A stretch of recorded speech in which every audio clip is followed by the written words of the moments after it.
মানে খুব সহজ, মানে খুব সহজ। তার পেটে যে বাচ্চাটা আছে সেই বাচ্চাটার বাপ অন্য কেউ, তুমি না। হ্যাঁ, আপনার মেয়ে কোথায়?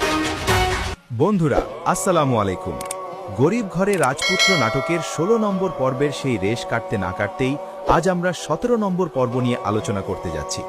আজকের পর্বে এমন কিছু ঘটেছে যা আপনাদের মাথা ঘুরিয়ে দেবে।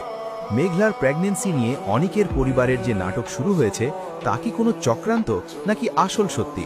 চলুন আজ বিস্তারিত আলোচনা করি আজকের এপিসোডের হাইলাইটস নিয়ে। আপনারা তো দেখলেনই ১৬ নম্বর পর্বে মেঘলা যখন প্রেগন্যান্সি ঘোষণা করল তখন থেকেই নাটকের মোড় ঘুরে যাচ্ছে। কিন্তু ১৭ নম্বর পর্বে এসে আমরা দেখলাম রাতুল আর অনিকের চাচা চাচি মিলে নতুন করে অনিকের মাথায় বিষ ঢালছে। তারা এমনভাবে গল্প সাজাচ্ছে যাতে মনে হয় মেঘলা অন্য কারোর সাথে সম্পর্ক রাখছে। আজকের পর্বের সবচেয়ে ইন্টারেস্টিং অংশ ছিল অনিকের মানসিক অবস্থা। একদিকে নিজের স্ত্রী বৃষ্টির প্রতি ভালোবাসা, অন্যদিকে মেঘলার পেটের সন্তান, সব মিলিয়ে অনিক যেন দিশেহারা। আর সবচেয়ে বেশি খারাপ লাগছে বৃষ্টির জন্য। বেচারি কিছুই জানে না, শুধু দেখছে তার সংসারটা কিভাবে তাসের ঘরের মতো ভেঙে পড়ছে। মেঘলা কি আসলেই অনেককে ঠকাচ্ছে নাকি এর পেছনে কোনো বড় ষড়যন্ত্র আছে? আপনাদের কি মনে হয় কমেন্ট সেকশনে কিন্তু অবশ্যই জানাবেন। বন্ধুরা, নাটকের এই পর্যায়ে এসে একটা বিষয় পরিষ্কার, ষড়যন্ত্রের জাল দিন দিন গভীর হচ্ছে।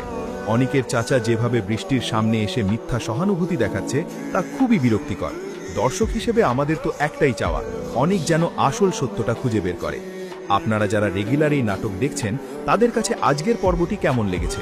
আমার তো মনে হয় এর পরের পর্বেই হয়তো মেঘলা তার নিজের সাফাই গাইবে বা হয়তো আরও বড় কোনো বিপদ অপেক্ষা করছে। আজকের ভিডিওর সবশেষে একটাই কথা বলবো, নাটকটি যারা দেখেছেন তারা কি মনে করেন মেঘলা কি আসলেই নির্দোষ নাকি সে নিজেই চক্রান্তের অংশ?